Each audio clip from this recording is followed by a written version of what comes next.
Bonjour tout le monde. Bonjour. Salut Jérémy. Salut Phil. Et aujourd'hui, Jérémy va nous montrer une machine tout en inox, une petite machine. Ouais, c'est Minimoca, le modèle CM1682.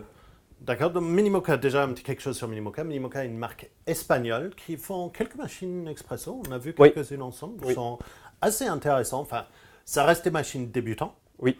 Donc vraiment des petites machines pour quelqu'un qui démarre dans l'expresso, qui souvent avec des filtres pressurisés. Je vois que c'est le cas là. Enfin, ce que je propose, tu me fais le tour de la machine, on va sortir quelques espressos et on parle de la machine. Eh bien, on va faire ça.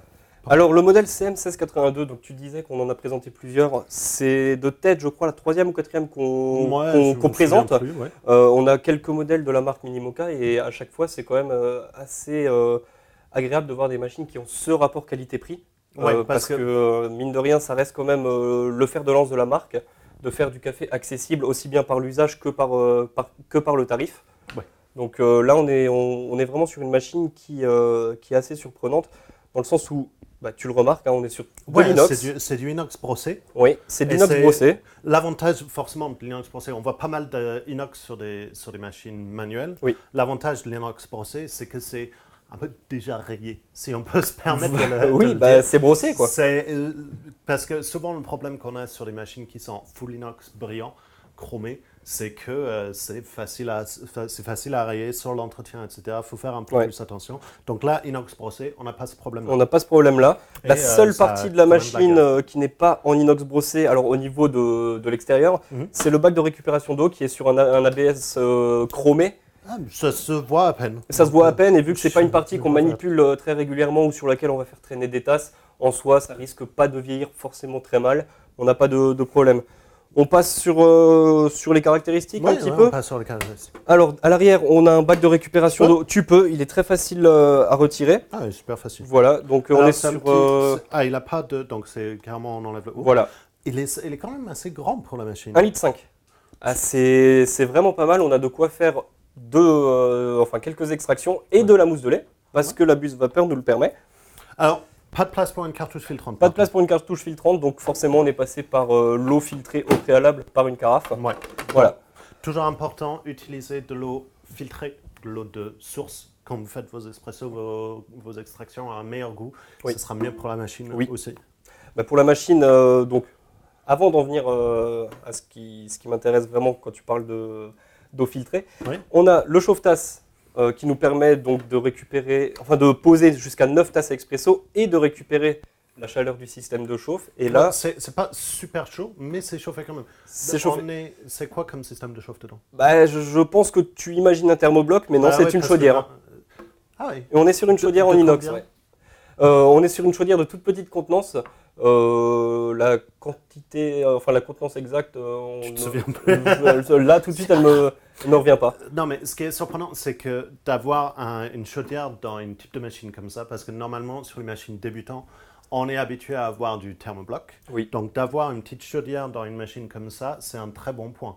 L'avantage de la monochaudière sur les petites machines, c'est que la chaudière est de petite taille. Et donc, on a également l'avantage du thermobloc, ce que les gens recherchent en général, c'est-à-dire la vitesse de chauffe. Ouais. Là, on est sur le même temps, mais exactement le même temps qu'un thermobloc. On est sur une mise en chauffe à l'allumage de la machine, on est sur 3 à 4 minutes, grand maximum. On peut attendre un petit peu plus pour que le porte-filtre soit un petit peu chaud, mais je vais y venir au porte-filtre. Mais le défaut du coup d'un petit chaudière, parce qu'il faut le dire, défaut, c'est qu'il faut, entre vos extractions, attendre que la machine se réchauffe. Bien sûr, vu que c'est une petite chaudière, il n'y a pas tellement de problème. Voilà. En fait, l'avantage, c'est que la chaudière étant petite va chauffer rapidement l'eau qui est dedans. Petite contenance, ça va aider et ça se remplit automatiquement. Donc, en général, c'est uniquement lorsqu'on utilise la buse vapeur qu'on remarque une perte de puissance, quoi. Ouais, forcément. Mais c'est uniquement à ce moment-là. L'avant ultra sobre, traditionnel. Je te parle. Allumage. Oui, allumage. Et en dessous, le bouton unique pour passer de l'extraction à la buse vapeur, à la vapeur, et de la vapeur à l'extraction. Bouton violet, LED violette, là on est prêt pour l'extraction.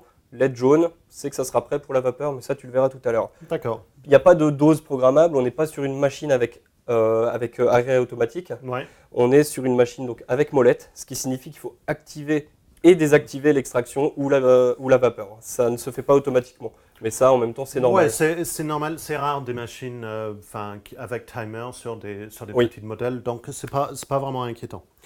Le porte-fil, je te laisse le prendre. Hop, Porte-filtre, parce que Porte-filtre. porte-fil, non. ouais, porte-filtre. Alors, porte-filtre en aluminium, ça sent au poids. C'est ça.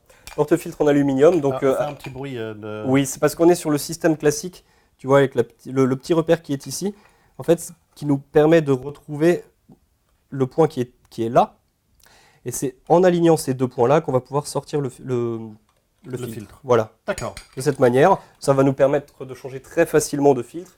Alors, on va pouvoir se dire oui, mais ça va tomber. Donc à ce moment-là, on a le petit loquet qui est ici pour taper dans la knockbox qui est là. Et vu que je l'ai en main... Ouais, vas-y, pendant qu'on parle des filtres, est-ce que c'est des filtres pressurisés? On est sur des filtres pressurisés. La machine, il n'y a que du filtre pressurisé, mais la machine nous permet d'utiliser du café moulu. Donc c'est ce que j'ai ici. Là, j'ai une mouture qui n'est pas aussi fine que pour l'expresso sur une machine évolutive, par exemple. Ouais. On est sur une machine débutante, donc je prends le café adapté. On est sur ce qu'on appelle une mouture universelle.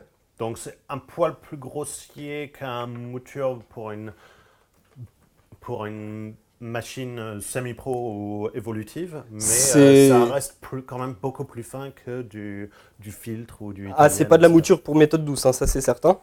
Donc là, j'ai mis 2 cuillères vu qu'on est sur le filtre de dose. On a un filtre pour une tasse qui est fourni, donc également en café moulu.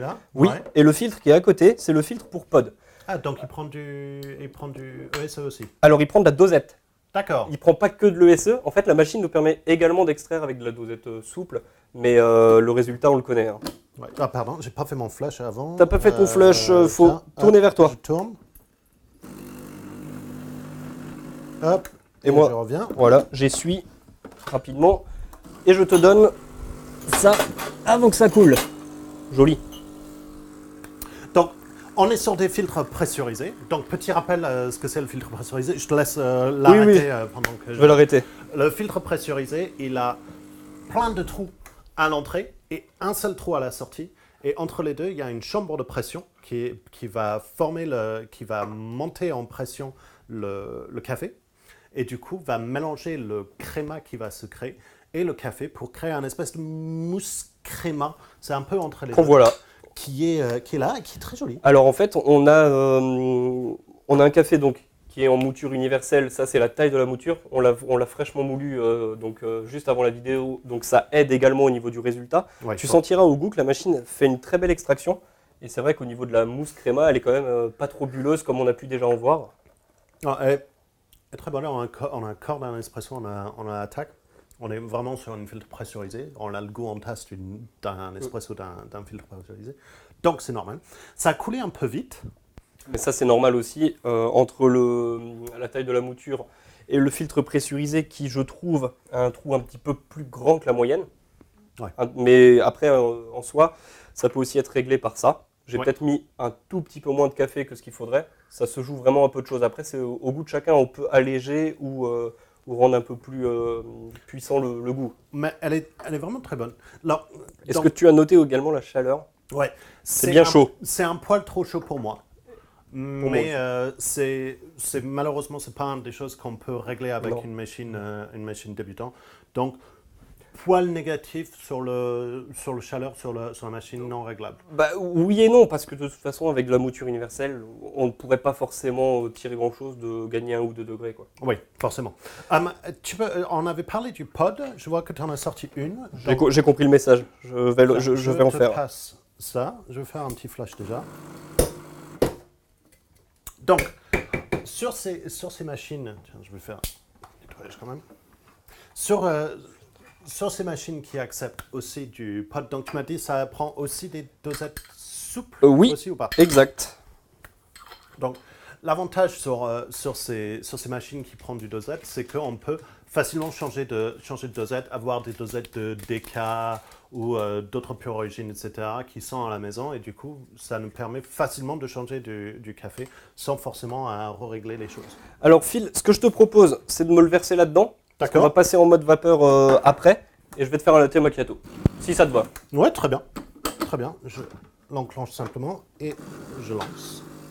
Voilà, alors il faut savoir que le résultat dosette ESE, à mon goût, n'est pas à la hauteur. D'accord. C'est une machine qui donnera plutôt satisfaction aux personnes qui ont du café moulu à la maison. Par contre, tu le vois, le résultat dosette ESE, on est sur une mousse très claire. Ouais, on est très clair, on est... Il y a eu beaucoup d'eau, ça a coulé très vite. Ça a coulé très vite, ouais. Voilà, donc le résultat dosette souple est similaire et même un petit peu différent. Tu veux que je passe en mode vapeur? Vas-y. C'est juste Vas-y. appui. Donc voilà, moi La lumière s'est éteinte. c'est que c'est en chauffe. D'accord. Je t'ai dit, ça va devenir jaune. Tu m'as fait peur là sur le moment. Non, c'est bon. Donc oui, vraiment, j'ai fait plusieurs tests sur plusieurs dosettes. Parce qu'on a accès à beaucoup de dosettes. J'en ai essayé plusieurs. Vraiment, pour moi, c'est pas ce qui se fait de mieux en machine hybride, quoi. Le résultat en café moulu était... Il est génial. est vraiment plutôt bien. Moi, il me plaît beaucoup. Par contre, le résultat dosette ESE, non. On le voit, c'est rare de voir une crème blanche comme ça, quoi. C'est une solution de secours. Le vapeur est déjà prêt. Eh ben, allez, c'est parti. Donc, on n'a pas parlé tellement de la buse. Est-ce qu'on est sur une buse, quoi? On est sur une buse sur rotule ou c'est juste Alors, sur on l'axe? est sur un axe. D'accord. Un axe droit, c'est tout. Alors, je vais faire mon flush. Tu verras qu'on est sur une machine avec toute petite chaudière. Là, tu entends le bruit au départ. Ouais, on entend le bruit au départ. Le bruit au départ, c'est ça. Oui, forcément, il faut forcément faire un flush à chaque fois qu'on prend la buse, une fois qu'on l'a mis en chauffe. Ça va enlever tout ce qui est eau qui a stagné dans la buse pour pouvoir sortir le vapeur tout de suite après. Alors, c'est une buse assistée ou c'est un buse standard? Alors là, on est sur une buse standard. Je t'avoue que j'aurais préféré être en face de la machine parce que là, on n'est pas du tout dans la bonne position pour pouvoir faire quelque chose. On est sur une buse standard, un trou. Tu as noté au moment où tu l'as touché tout à l'heure qu'on est sur un inox très très épais. Ouais, je suis surpris par... En fait, de l'extérieur, je suis surpris par la qualité de buse. Je suis surpris que c'est pas une buse assistée parce que normalement, sur ce type de machine, on a des buses assistées qui vont venir injecter de l'air en même temps que le vapeur pour créer un bain moussant qu'on corrige après. C'est pas le cas sur celui-là. C'est un buse standard qui a l'air d'être de bonne facture. Ah oui, maintenant, oui. C'est sur la puissance. Vu qu'on est sur une toute petite chaudière, j'imagine que tu es en train de venir vers la fin de la puissance là. Bah, là, je suis en fin de puissance. Alors, ça se sent parce qu'on voit déjà plus trop de mouvement. Et je suis obligé d'injecter énormément d'air pour réussir à avoir... j'injecte pas plus d'air que d'habitude, mais je mets plus de temps à en injecter. C'est surtout ça. Et ça, c'est par rapport à la puissance. Et là, tu peux toucher, hein, on est encore... Ouais, tu commences à peine à être là, on est un tout petit peu plus que le tiède. Donc théoriquement, on a la règle des baristas qui dit que lorsque on ne peut plus toucher pendant 2 à 3 secondes, c'est que le lait est environ 65 degrés. Ouais. Ça, c'est la théorie. En pratique, là, on est bon. Tu veux que je... Oui. Hop. Je vais repasser en mode extraction. Ouais, j'allais juste faire mon flush pour évacuer. Tiens. Voilà, merci. Ça, c'est important. Important de bien le faire avant, comme tu l'as expliqué, et bien après, parce que forcément, on a toujours du lait qui est aspiré. Resté, qui est aspiré, qui est resté dans la buse. Donc forcément, quand on parle du lait, il faut toujours faire attention sur tout ce qui est hygiène. Je te laisse juste regarder. Alors, je suis surpris par la qualité de mousse que tu as sortie pour la puissance. Eh bien, alors, en fait, cette buse vapeur m'a également surpris. Vraiment. Parce que, enfin, je comprends qu'on parle de la vitesse d'allumage sur le choix d'une petite chaudière. Ça se voit et par la vitesse quand on a changé sur le mode vapeur, on sent la petite chaudière qui est en place. Oui. Maintenant, c'est compliqué pour monter le mousse de lait avec une petite chaudière. On le sait, on l'a vu multiples fois sur des machines débutantes qui ont des petites chaudières. Mais là, c'est plutôt bien réussi. Ça prend un peu de temps. C'est très lisse. Alors oui, ça prend du temps. Pour prendre la buse en main, ça prend du temps aussi. Hein. C'est pas la première fois que je l'utilise. C'est la première fois que j'utilise dans ce sens par contre. mais ça, c'est un autre problème.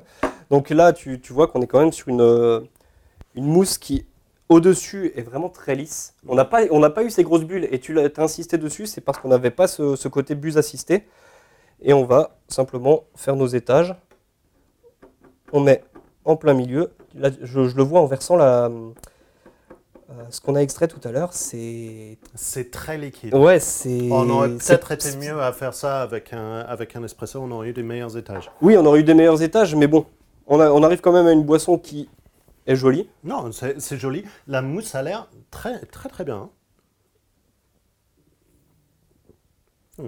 Non, mais on sent que l'espresso est par le dosette souple, par le dosette ESE, c'est un peu flotteux. Ah oui, c'est... Donc on sent l'eau. On a eu trop d'eau qui a été ajoutée. Mais la texture de mousse, qu'on est en train de vérifier, est super et bien. C'est lisse. C'est suffisamment chaud. Parce que j'avais peur que par le temps que tu étais en train de mettre et la température du pichet, prendre un pichet en inox, plus facile pour vérifier la température. Aussi, que je pensais avoir un latte qui sera plus frais que ça. Donc, au final, sur cette machine, rapide à l'allumage, malgré une chaudière. Donc ça, c'est un très bon point. Oui. Le look tout inox, c'est classe. C'est classe. Filtre pressurisé, donc simple à prendre en main pour du café moulu. Petite bémol sur le résultat en ESE, on aurait attendu que ce soit un poil meilleur. Mais si vous utilisez des dosettes ESE uniquement comme système de dépannage, ça passe. Ah oui, tout à fait. Donc, buse assez surprenant. Oui. Je ne m'attendais pas à avoir un résultat aussi bon sur cette buse. Donc, merci beaucoup, Jérémy, de m'avoir Merci à toi. Et je vais te dire à la prochaine fois. Au revoir.